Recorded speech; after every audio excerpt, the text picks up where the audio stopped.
There's a quote from Tony Robbins which says that you overestimate what you can achieve in 2 to 3 years and underestimate what you can achieve in 10 to 15 years. So, getting to the cockpit of A350.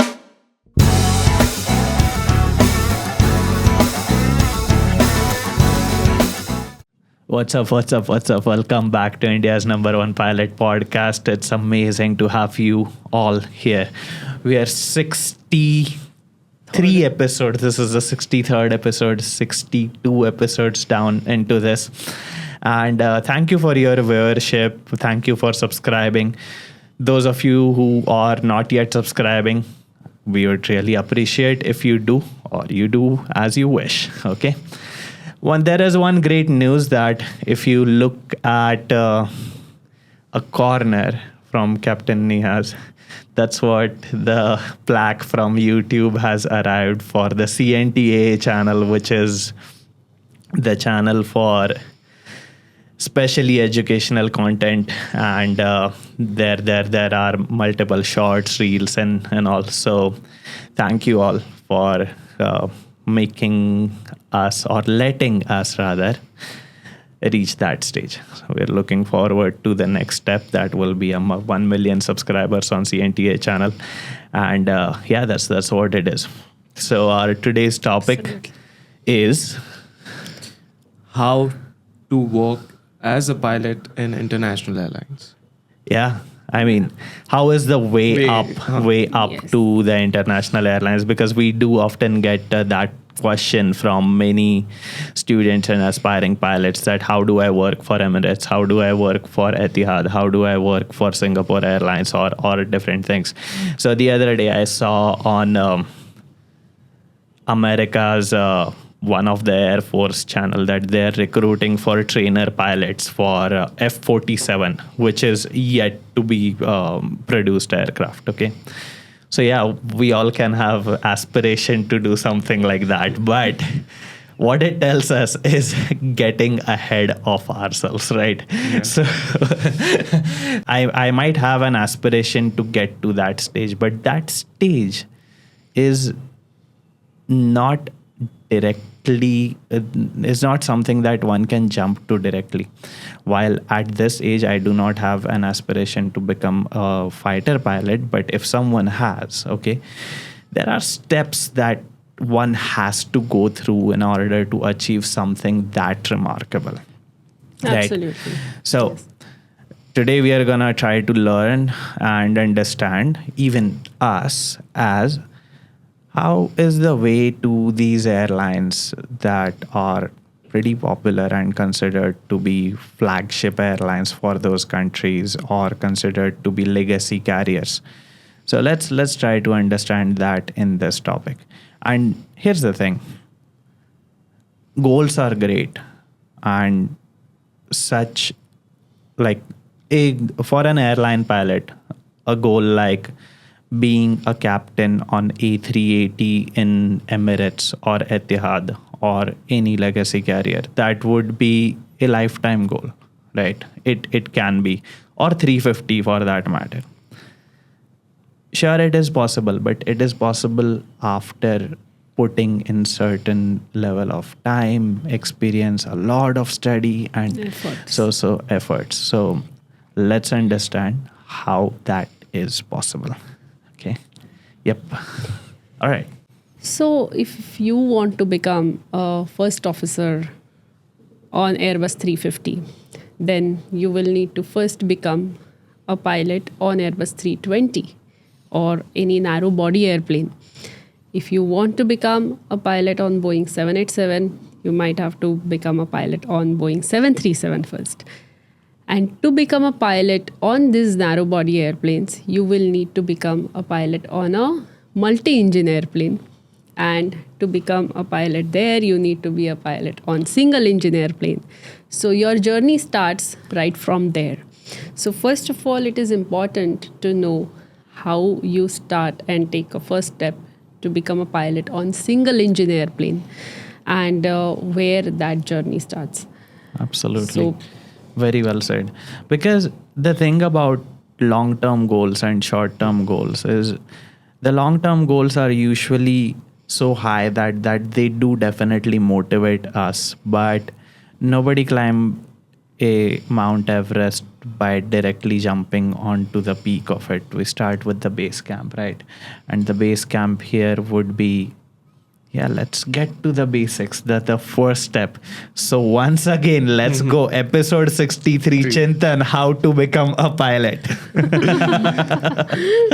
See, to become a pilot, first you have to be crystal clear that this is something you want to pursue. So we have come across students who want to become pilot, but then that is only by knowing a part of pilot's life, which is like going to new destinations, layovers. But they don't know how much effort, they don't know how much study they have to do in order to become pilot. Like today morning, only one person, he just dropped me a voice text that, okay, I'm studying for DGCA exams. And I just want to know, once you become a pilot, once you are released in an airline, how often do you have to study apart from that 6-month exam? So I told him, see, pilot career and studying goes hand in hand until you retire. Okay. Absolutely. So it's not like, okay, you have studied for DGCA exams, then you are done. You don't have to open the books for rest of your life. Or you are done with ATPL exam, then you don't have to study. So as we get updates, like let's say every 2 weeks, we get some or the other update relating to the aircraft, to the airfield, some procedural changes. So we keep on revising those things and we try to implement that new procedure. So it's like quick change. So let's say today we are following a certain procedure, tomorrow that procedure is changed. So we have to adapt to that situation, which will only be possible if you study, you understand why this change have happened. Correct. So studying goes hand in hand. So if you are getting into pilot career, you have to understand, you have to study your entire career. Okay. Absolutely. To start with, that is one thing. And then you often go with your medicals. Your medical have to be, you have to be fit according to the authority. For India, it's DGCA. Then you start preparation for your DGCA exams. You apply for your computer number. Then you give the RTR exam. Then you do your flight training from India, abroad, wherever you want. And then you apply for airline interview. You get into the airline. Then you again go for type rating. And then you join an airline. So that's the whole way like you get into the airline. But now... yeah. Okay. Yeah. So now students have this notion that, okay, once I'm done with my CPL training, I'll become a first officer on an A350 in Emirates. Okay. Yeah. The goal is defined. There's nothing wrong. But then that person doesn't know how to reach there, because directly to reach as a first officer in Widebody is not possible. It takes 10 to 15 years to reach to that position. And by that time, we easily have around 5,000 to 8,000 hours on a narrow body. And then once you are experienced, then you go for the interview and then you switch to a wide body. So I was asked this question that what about Emirates Cadet Pilot Program? Okay. Or, Etihad and these major carriers, their Cadet Pilot Program. So what is your say on that? So see, every airline, I would say, have the Cadet Pilot Program. But what I recommend is to go for Cadet Pilot Program, seeing the requirements. So certain, let's say if you go into the Cadet Pilot Programs of airlines in India, they have a requirements of Indian citizenship or an OCI card holder. Correct. Similarly, the requirements will be there for international airlines as well. Whether you need to have a citizenship or a work permit. Okay, or after graduation, will they give the job only to the citizens or international students as well? It is very important to clarify that with the airline. Without that, I wouldn't advise anyone to go for any cadet pilot program offered by international airline, because at the end, you'll be spending a lot of money. So on an average, cadet pilot program offered by international airlines costs around 1.5 to 2 CR. So after completion of your training, you're not sure whether you'll be getting a job in that airline. So you'll be just wasting that money. And because then it of is also nationality. Yes, because of nationality. Because every country want to employ their own citizen. Correct. Okay, first. Correct. And then if there is a demand, they might take international students or international cadets. So now what will happen in this is you have already spent your money in the whole training, and you have received a license, okay, of that particular country. Now you don't know whether you have met the requirements of DGCA as well during that training. So once you come back to India, you would find out, okay, that 100-hour PIC is not done. 100 hours solo flying is not done. Correct, So you correct. come back to India, then you start again to do that. So 1.5 year will go in that. Correct. So it's unnecessarily waste of time and money. So if you're planning to go for any cadet pilot program offered by international airlines, make sure you check the requirements, make sure you Absolutely. connect with the team and get it in writing that, okay, once you complete your training, you're assured a job. Yeah, Absolutely. upon successful completion. Yes. So that is the reason why doing flight training in UAE and European countries, if you intend to convert license to Indian one, is not recommended. Because of the requirements of those countries are very, very different compared to that of Indian requirement. So it becomes challenging to convert the license. So that is the reason why, the countries where flight training is done generally and is recommended is from USA or Australia or New Zealand or India, etc. Lately, South Africa is added to it. And Canada Bangkok. would be another Yeah. one. And as you mentioned, training in UAE or Europe. So now again, students have this misconception like after engineering, people go for masters, let's say to US, to Canada, or any other country, and then they get a job in that particular country in that niche. But for pilot training, it's not like that.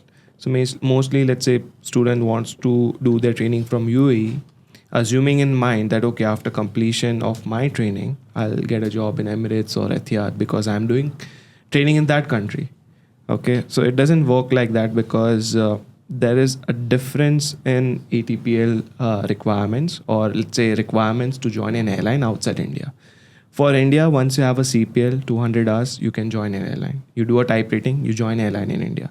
But outside India, you get your CPL, you work as a flight instructor or as a ferry pilot or anything, you build 1500 hours, you give your ATPL exam, get an ATPL license, and then you are eligible to apply for an Correct. airline. Major airlines major for airlines, jet airplanes. Yeah. Yes. And this process of getting 1500 hours would take easily 3 to 5 years because when you are a flight instructor, you fly around 500 hours a year if you're flying regularly. If you are a ferry pilot, you'll be flying depending upon the company which you are flying Correct, for. correct. So it will take time. And then after you get the ATPL, there is no surety that the airline will hire you because it again depends on the work permit of that particular country. Correct.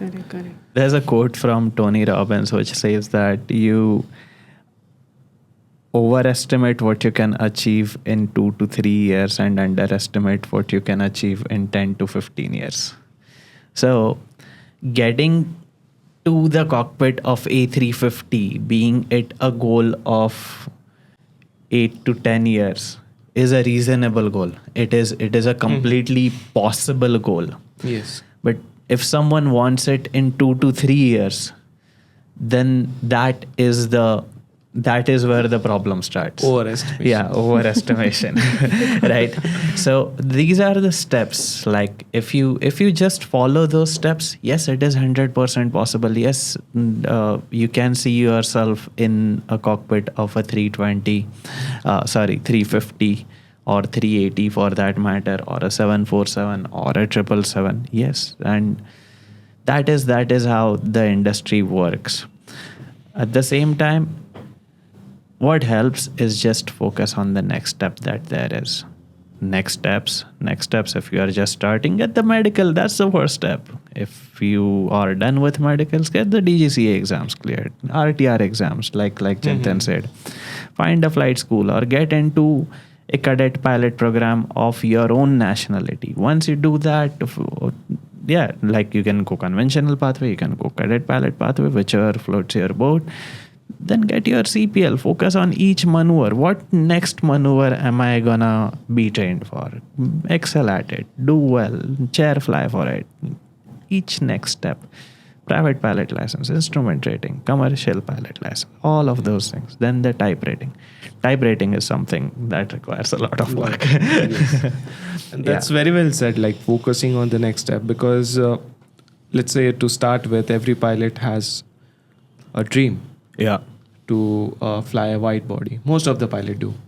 So then fixated on that thing, okay, I'm not flying wide body, I'm not flying wide body, or when I'll be flying wide body. Fixing on that rather than focusing on the next step will take you closer to your goal. Yeah. Like the difference between where you are and where you want to be is the difference that can either motivate you or that can make someone feel sad. The two of it, the former one, which if it motivates you, it works in the better manner, I feel, right? Absolutely. Like I'm a first officer on 320, I may wanna be a captain on a 350. I'm just hypothetically speaking, okay? I'm not revealing my goals on here right now, okay? Then that is the difference. That difference can either motivate me or that difference can make me sad that I'm not a captain on a 350 yet, right? So that's how I would put it. Yes. Yeah, but keep If that, fire in you alive. Exactly. That, yes, what Exactly. I want to do next, and strive towards it. Exactly. So when you complete your CPL training, so CPL training, as we discussed, that, it is not necessary that you have to do it from UAE, and that is not going to help you get through Emirates, okay, or airlines in UAE. So doing your flight training from either India or US or Australia, whatever suits you, depending on the your budget, and thereafter working for airlines in India is your initial goal. That should be, in my opinion. And while you do it, you may start liking it so much that you may not want to leave. Like Yeah. Capt.Neha doesn't want to leave now. Chintan is going somewhere. Yes, I'm coming back to Mumbai.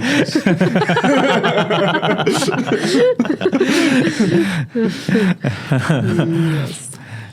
Yeah. So it depends on individual to individual afterwards, after a few years. So once you have a family, like in my case at the moment, there is no point in going anywhere else because have a family here, and at the same time, I mean, that does not mean airlines, but airlines, yes, India. in India, primarily. yeah, correct.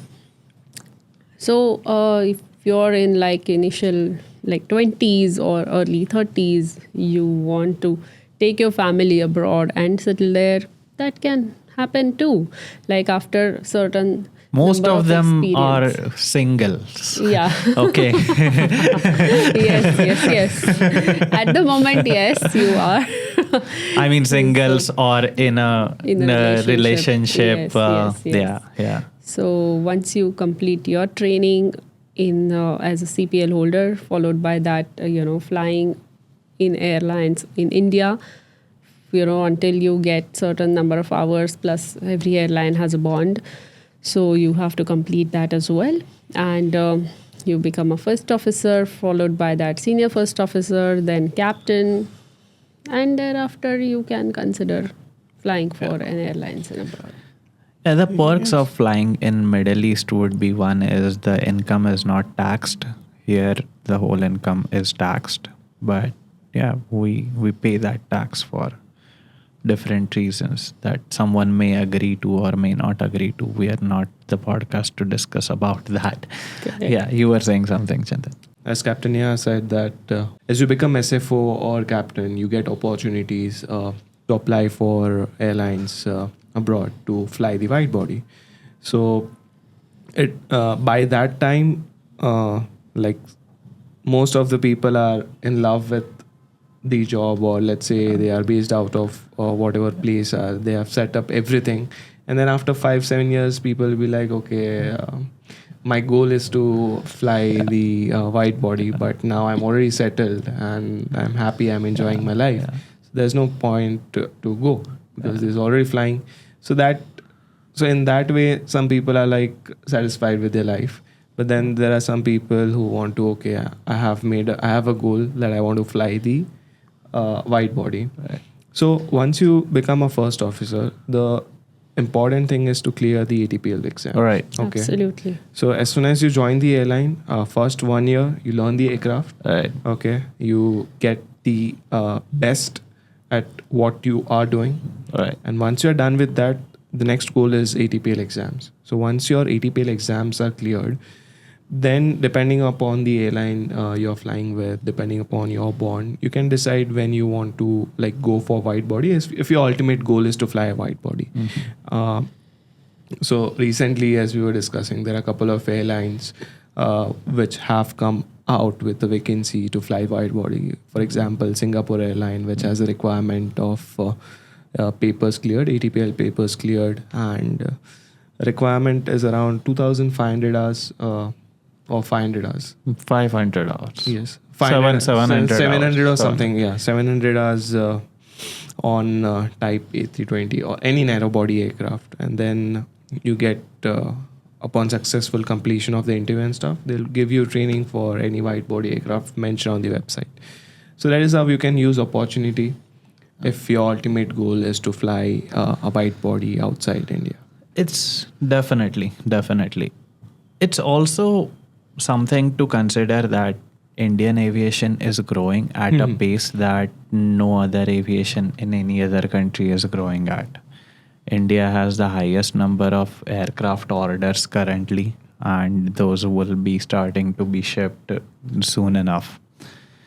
So, on an average, any of these legacy airlines have requirement is around 2,000 hours. On an average, if we look at it, right? Like any of these, Yes. when they require 2 to 3,000 hours. 2 to 3,000 hours direct FO. Yeah. From narrow Yes, body yes. to wide body with body. ATPL With ATPL. issued. That is on an average requirement. But at that level of experience, it is like it's a fork of decision. Like one can choose to get a command in India on the aircraft that they have flown for 2,000 hours and now understand that aircraft well, pretty well, fairly well, and start their training for the left seat, okay, which will also give the pay rise and Good. hike and Correct. multiple things. Or again go as a first officer and learn new aircraft on a wide body, which will delay the command by another 5 to 7 years, Definitely. 8 years.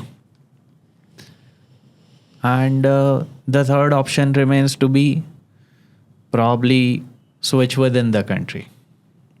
Switch within the country That depends. to a wide body or something like that, right? So these are the options, and yeah, they all have almost equal monetary benefits, like maybe Not all, but yeah. most similar. Yeah, maybe working in a Middle East, it is definitely monetarily more rewarding. Correct. So those are the choices. At the same time, when you make that switch, now on that new aircraft, you have 0 hours of experience. So you learn everything all over again. So in most cases, the airlines generally prefer first officers who have experience from Airbus 320 or Airbus family to transition to Airbus 350. And the first officers who have experience from Boeing 737 to transition to Boeing 787. Because there is a lot of similarity in the cockpit of the fan, because of the Airbus to Airbus transition. The cockpit is quite similar in most of the systems. Things are quite in line, and the same thing goes to Boeing as well to some extent. Of course, not 100%, but yes, the toggle switches and all. So because of that, when this transition is made, then it is easier for those first officers to transition to the same company wide body, like 737 to Yeah, the 787 and or flying 777. philosophy Flying is philosophy similar is and pretty cockpit similar, yes. commonality is there. Is Absolutely. quite similar. So that is one thing. Yeah, absolutely. So you are a captain on 320. You have 5,000 hours plus Of experience. Okay. I have 500. Chintan would have 800, 900. Yes, Man. same. Yeah. Okay. You have been on both the seats. You've been on the right seat. You have been on the left seat now. If you are given an option at this stage to be a first officer on the right seat of A350 for 2 years, to complete 2 years in that airline, because that airline, hypothetical situation, that airline has a requirement, anyone who is on the left seat has to do 2 years in the right seat. Direct to 350 right seat for 2 years. Would you do it? And if yes, then why? Or if no, then why not? Give both answers. Yes. So here, it is quite individual choice, first of all. So if in case, so right now I would say no, but if I would have said yes, then that would have been for airplane, for the bigger airplane, okay? But when you go to a wide body, obviously direct transition from narrow body captain to wide body captain, in most cases it does not happen that way. You have to serve certain number of hours or years to that airline and in that airplane as a first officer. Now when you are there as a first officer, of course you have a captain with you and you will be flying that airplane for whatever number of hours, years, okay? When you fly in the major carriers, you fly with different person every other flight, every other day, okay? Of course, unless you're doing a pattern, when you will be flying with that, captain in the entire pattern. Now, what happens when you are there as a first officer? Then, first of all, it is very important that the captain sets the tone of the entire crew, within the entire crew members, like even cabin crew interaction and interaction with the first officer, because you two are the only people sitting there in the cockpit For 8 hours. for 8 hours, 8 or 9 hours, Yeah. whatever the time, depending on the flight time, okay? So it is important that that you gel well with that particular, in that environment. Of course, you're professional, you're doing your duty. At the same time, someone should not be condescending and keep giving those negative comments for every small things. That makes the entire environment quite negative, and it doesn't really encourage other crew members to perform their duties efficiently. So it is important that a captain sets the tone positive, and that starts from the dispatch itself. Yeah, it So- starts from the first good morning that you First, say. good morning, good afternoon, whatever time you meet. So it is important that you have that positive environment, okay? You have that synergistic environment, encourage each other. Of course, first officer, being a low experience crew member, doesn't have that much authority to set the tone, but environment. captain is the one who does that. So now as a captain, when I get to do that, I feel good that, okay, when I had bad days as a first officer, I'm glad that with me other first officers don't have to experience any of that. And they are also happy. Like learning also happens, as well as you perform duty happy, in a positive Right. tone and in a professional manner. So that is something which is important to consider.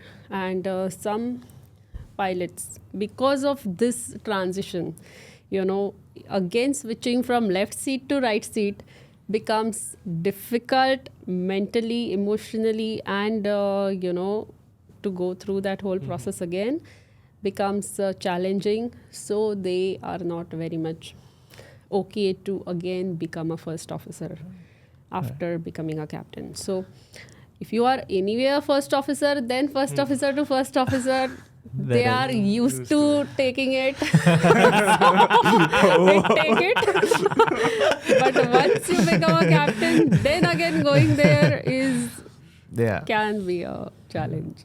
Right. Okay. Yeah, because So yeah, absolutely. Yes. Left seat is the left seat for sure. yeah. So that is my experience and Very well my, explained. Very well way explained. of Absolutely. putting it. So considering the authority gradient, so we were, we had discussed in one of the reel, but Yeah. considering Actually, this topic we will also discuss in detail with Captain Kyle, who's gonna be the next guest for the podcast. Absolutely. Today was supposed to be the episode with Captain Kyle. You may know him from Instagram. At the same time, he flies Gulfstreams, so he had a flight that he had to go for. So we'll be rescheduling with him. Stay subscribed, and if you are not subscribed, then do subscribe, because the next episode will be very nice with respect to exact intricacies of what Capt.Neha just mentioned about the CRM, authority gradient, the behaviors in the cockpit, and all of those things in detail. While we talk about these behaviors, there is no leniency with respect to competency. A person has to be Absolutely. competent for their Absolutely. own job. Okay, these are the soft skills, and see, you can do the same thing smiling, or you can do the same thing in a condescending way, like Captain Neha mentioned, that how the captain behaves matters a lot. Same way how a first officer behaves also matters. At the same time, captain is in more capacity to set the environment for the cockpit because of the experience, the authority in the cockpit. That's what it is. Yeah. So what's your view on this subset, this specific topic, Chintan, that when you finish 1500, when you and I finish 1500, 2000 hours, we have two options. We will end up having two options, that now let's start studying for the command on the same aircraft, or start to study for the first officer on the new wide-body aircraft, which we know nothing about as of now. So my view is, let's say currently around 700 hours. So getting to that stage where I'm eligible for command is another 2 to 2.5 years from now. So at that point of time, depending upon the family situation where I am, it will be a cumulative decision if I plan to move to a wide body or to a new airline, or if I plan to stay. Okay, it would be a cumulative decision, though I have a desire to fly the wide body. Right. So right now, what I can do is just learn the aircraft which I'm flying, be ready for a command. Okay, in case if I have to take command, and if I plan, let's say everything work out and family is okay, if everything is manageable, then if you go to wide body, you can start studying again. But if not, then you have already studied and you know the aircraft which you're flying the best. So at this point, I'm at that stage. So I'm just right now, the goal for the next year is to clear the ATPL exams. Yeah. And then after that, just start studying everything into detail, or Absolutely. maybe restart studying everything. Absolutely. Yeah. Correct. It's Absolutely. yeah, and it is like, yes, it's not that we haven't studied. The studying has to be revised. Yes, it's Right? revision, because there are some things which you use on a daily basis which you don't have to revise, but there are some things which you never use unless there's an emergency. Yeah. Okay, every 6 months you revise this when you go for IRPPC and stuff. Exactly. So that is something which I just want to revise, and more than monetary benefits, like it's just like the aircraft, the A350, which is my favorite aircraft. So I want to fly that one day. Right. So monetary benefits, let's say if a pilot plans his or her like income, invest and everything, in the course of 15 to 20 years, he will be financially, I would say, stable, and he will have other sources of income as well. So for monetary benefits, I wouldn't be switching the aircraft or the airline or moving to another country, but it's just the desire to fly the A350, Right. okay, be it from the left seat or the right seat. And then Okay, yes. yeah, and then it's also like you do one sector and you do get 7-8 hours, right? Yes. That is like so. And plus, you fly to international destinations. Fly and over you the poles, you fly- cross the poles. every- Yeah, true, true. You get to you see see the northern lights. That's what I was saying. Yes. But then, see, initially, what I mean is like, see, flying for let's first 6 months, 1 year, it will be very interesting. Like you see the northern lights and everything, but then it becomes a daily ritual, so you don't get excited about it. But then flying is always like fun, like especially the landing part. Like And you're that is- always yeah. jet lagged. Yes, jet lag. I mean, doesn't affect us anymore. Like So we are doing you are same doing thing narrow here. Same body thing, yeah. flying. No, Narrow but it's body the flying. same, is- yeah. It's you the do have WCL. flights. what is the Once point? you Like you start are flying, anyway you'll come to know patterns have changed now. flying again. Yeah, like anyway, we are waking up at 2 o'clock in the morning. Anyway, so 2 days we'll wake up at 2 o'clock in the morning, for which we'll be sleeping at 6 o'clock in the evening. Now, next flight is gonna be completely opposite of that. Next flight is reporting at 2 o'clock in the afternoon or 4 o'clock in the afternoon. Okay, and then all the way to 4 o'clock morning landing, or sometimes 8 o'clock is the reporting in the evening, and 8 o'clock morning is the landing. Now, yeah, what? So So it's there. So now we are used to it. So even if the only thing here is time zone is constant. yeah. Okay, when you Time fly zone is constant. That's what yeah. I'm saying. That is true. That's what I'm jet lagged is. Your time zone changing. changes. For sure, but at the same And- time, how does it matter? It because does. because we It now does. are living in a modern equipment place where we can completely black out the room. We can manage the lighting like this. Okay, chal, let's all do a demo. Okay, where is it? Okay, see, we can manage the lighting like this, guys. I'm being fancy. See. Okay, see. This is the daylight, sunlight, right? See, it becomes yellow, it becomes white, yellow, white. How is it? Right? So, okay, fun apart. The point is we can manage the lighting, imitate the sun, manage the circadian. Okay, that is what we anyway have to do. Like looking at a white light, if you have to sleep at 6 o'clock in the evening, looking at a white light is not gonna let us do it. So we anyway manage it. So I don't know. I mean, and also you get like good 3 days off after. Yeah. So True. And you can, I don't know, like you can also take controlled rest if flight is more than Yes. 8 hours, I guess. I mean, No, more than 3 hours. No, that is 3 hours, but this is like in your Controlled. separate bunk bed. all that is Controlled for rest. captains, first officers. Controlled rest. Yes. Does it have a Like- different term? Like, if let's say if you're flying, if the flight time is 15 hours, so you have a different set of crew in the Widebody, Yes, right? beyond the 9 hours, you have an additional. Beyond 11 Crew. hours, you have fourth crew. So, beyond 9 hours, when the flight time is beyond 9 hours, then you need the Third third crew. crew member. Okay. And when the flight time is beyond 11, then you need fourth crew member. So, yeah, there is a augmented crew Okay. in case of the long haul and ultra long haul flights. Okay. I thought it's just like extra pair of captain and first officer, so both of them go into the rest and something like that. So in that case, they one set of pilots will take off, and then afterwards, after a certain time period, they would rest.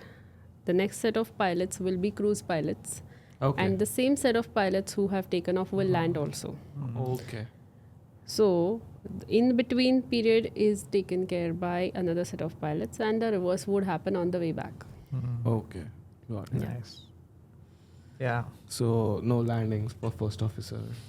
Yeah, that is another Yes, thing, right? on wide-body on flights, wide-body yeah. flights, the captain himself flies Yes. not Yes. 4, but 8 sectors in a month. We do that in 2 days. 8 sectors is like 4 flights. 4 basically. flights, yeah, 4 flights. But So even the captain wants to land, right? yes, So As per captain himself lands like 3 to 4 landings, Exactly. in a because month. 8 So, sectors, 4 crew, meaning 2 captains, 2 first officers. Yes. Okay, now So first those officer 8 doesn't sectors get are landing. divided in like literally.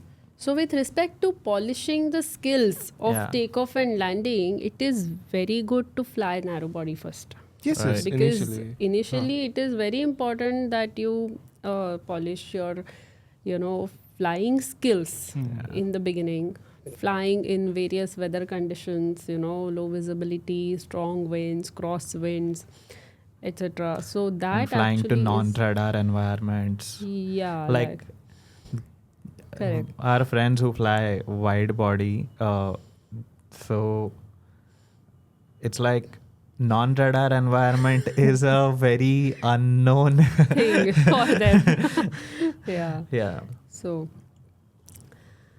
like, they don't know what is flying without radar vectors or, doing the procedures. Yeah, might not have done it for a very long Yeah. time. So, Yeah.